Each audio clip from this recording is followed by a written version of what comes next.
Gas Ace, and today I'm going to be talking about something I wanted to talk about for a good long while after I started this channel.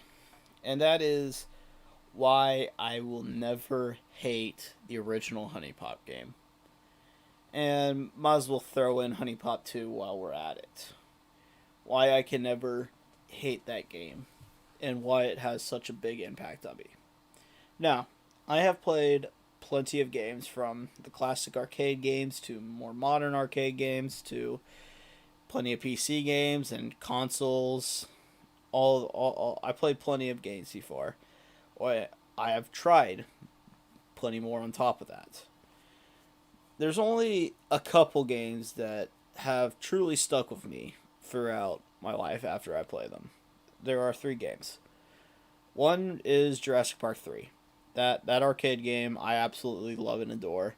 I remember playing it as a kid and loving it, and then when I filmed that video not super long ago, that I still loved it. Loved it just as much as I loved it as a kid. And I loved it even better that I got a speedrun. Now, on that one, I did not officially get on speedruns.com because they claimed it was similar to a game that was not even close to that game. I don't really care super much to argue with them on speedrun. Whatever, I don't care. I still have a decent time speedrun for an arcade game that many people probably never really played anyways. But that is one game that stuck with me. The second game I've played was Infamous from 2009 and Infamous 2. Those throw in Infamous 2 because to me they're both equally good in their own unique ways. Probably should do a video on why Infamous is my favorite game and why I can never do a let's play of it. But regardless, those two games hold a really special place in my heart. But the one that impacted me the most, for whatever reason, is Huniepop. I do not know why, out of all the games I played, the crass, stupid match 3 puzzle hentai dating sim game, for whatever reason, had the biggest impact on me. And I mean that in the most sincere and lighthearted and loving light. I know people don't really care for this game, and I totally get it. It's fundamentally, it's just an okay game. But why does it have such a massive impact on me as a person? Well, not as a person, but in my spirit. Well, it's because it came to me in a time when I kind of needed it the most. So, this game released in January of 2015. I did not really see footage until after the summer in 2015. Until like the end of the summer, like August time. That's when I really started seeing this. Then I started delving into it, trying to figure out, oh, what's this breakout game and stuff. It looks pretty cool. You get to go on dates with virtual women. Hell yeah. It sounds like a fun waste of time me and my friends could do. But then I played it, and at first I watched it, and it left a positive impact on me. I saw like Riskrim, Rausbowski, someone like that. I'm sorry for butchering your name, buddy. And Cub Scouts play it. I absolutely loved it. It looked really fun. So did I played it. Me and my friend played it, and while he thought it was decent, I absolutely fell in love with it. Now, in 2015, I was coming out of ninth grade, and I was feeling really confused about myself. Who am I? Am I a man? Am I straight? Am I gay? I had a lot of feelings. Now, mostly, I kind of felt ace at the time, but I was still trying to develop my taste in more particularly women, because men, I couldn't care more or less. I did have a couple guy crushes here and there, but still, I don't really count those as really anything. Now, I did have a few girl crushes here and there too, but I didn't really like them too much. But I was still trying to figure out what's my taste, you know? What's my uh, check boxes that the girl that I want to be with must complete, you know? Kind of how everyone has a checklist of, all right, I want this, and this. Well, for me, I wanted someone that was not those skinny, little, tiny, petite people. I didn't like that. I'd rather have someone either my height, a little bit shorter, or hell, even taller. That would be awesome. Also, that isn't a complete fucking twig. It's I like someone that is roughly my weight. I want someone that looks similar to me. Regardless, when I played Huniepop, it kind of gave me hope because I saw obviously drawings of all different women, from girls that were more heavier to the absolute skinny ones. And there was different, I guess, because this is a more of a fetish game, that I didn't really see it as a fetish because I was still a naive 15-year-old. I saw that and I absolutely thought, oh, this is how the real life works. No, it doesn't. I can't believe it. I can't believe I actually believed that as a kid. Boy, I was stupid. Regardless, I still really enjoyed it. And I enjoyed it, and it left such an impact on me. Unlike only the other thing I can think of that leaves such an impact on me that I can never ever hate is Hey Soul Sister by Train. That is just something that's just ingrained in my soul. I will never hate it. If you hate that song, I totally understand why you hate it. It is probably the most overplayed song on the radio for any adult contemporary station out there. It is so overdone and beaten to death, but I can never ever hate it because it brings back so many positive memories. Now, Huniepop actually did the same thing because this was before when high school really got bad for me, per se, when I figured out who I was and was going through a bunch of changes and stuff. Huniepop gave me kind of the final hurrah of really childhood before I went into my teens and adulthood.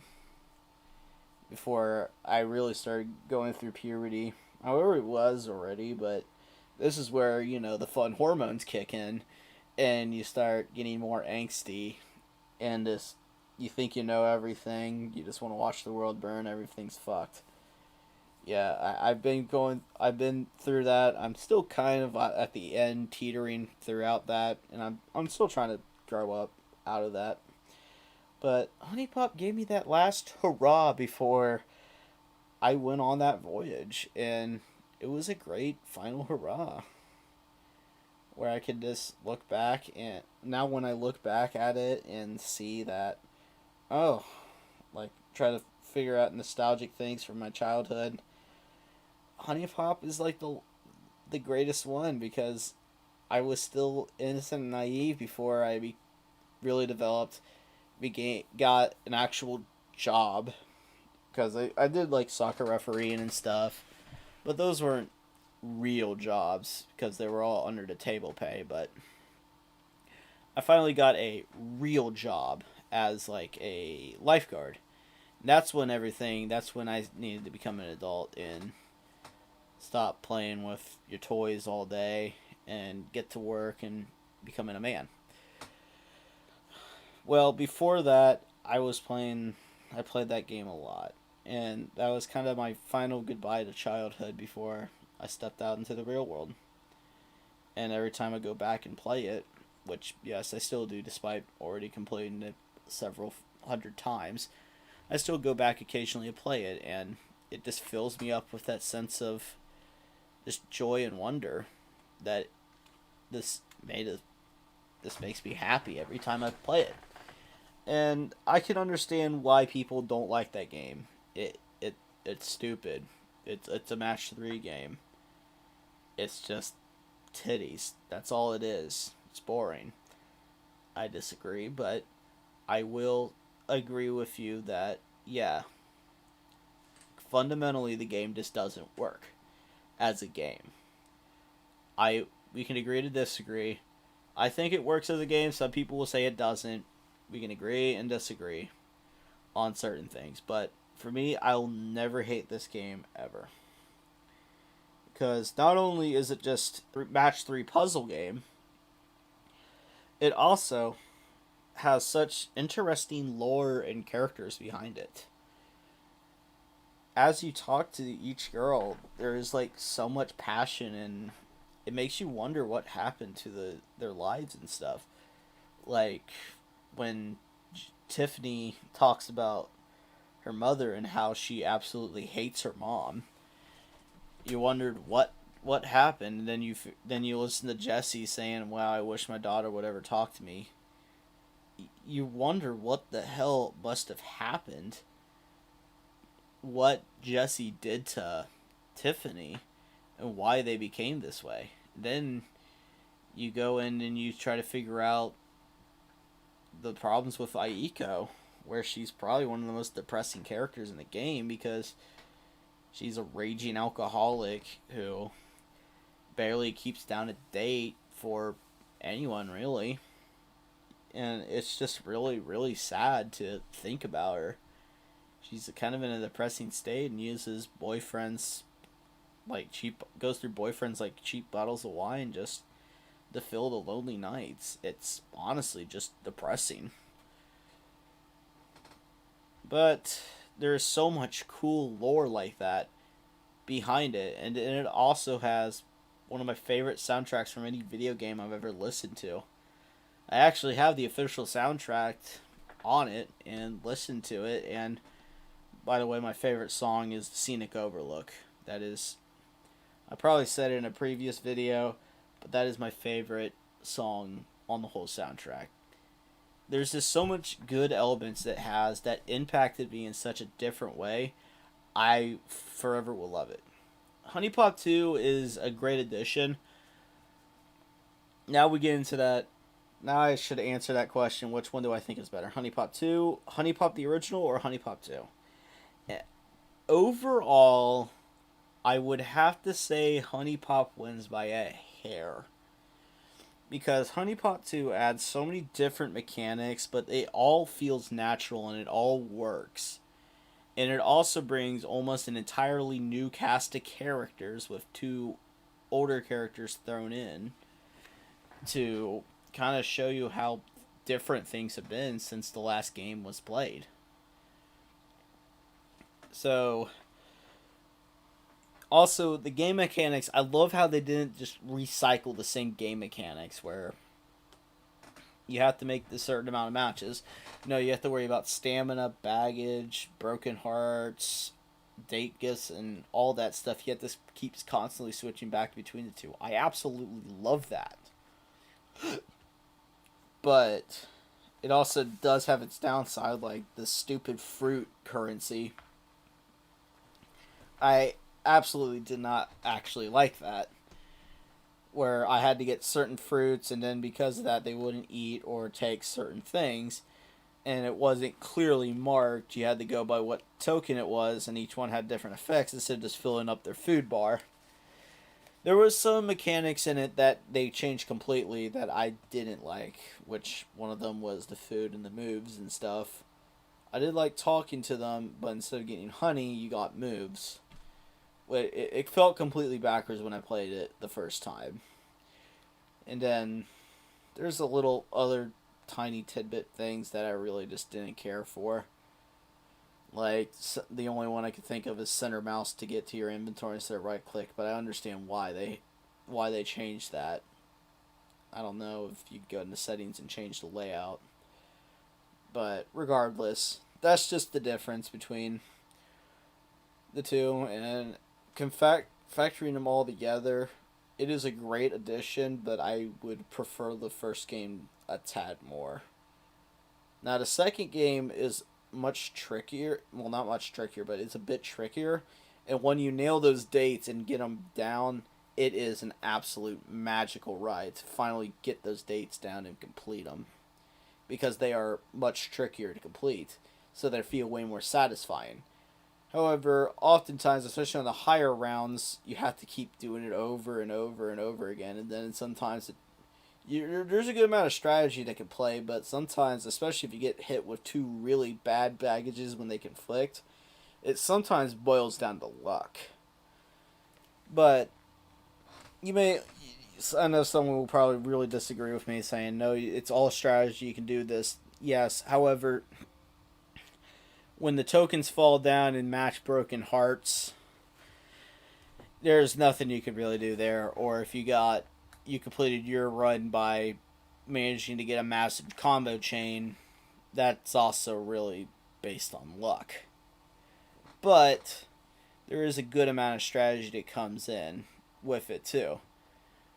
But regardless, the point is the dates in the second game are much harder because you have to keep swapping between the two and worrying about stamina and baggage and stuff, but feel way more satisfying when you pull them off. Compared to the first one, especially where you can just basically collect your certain amount of powerful date gifts.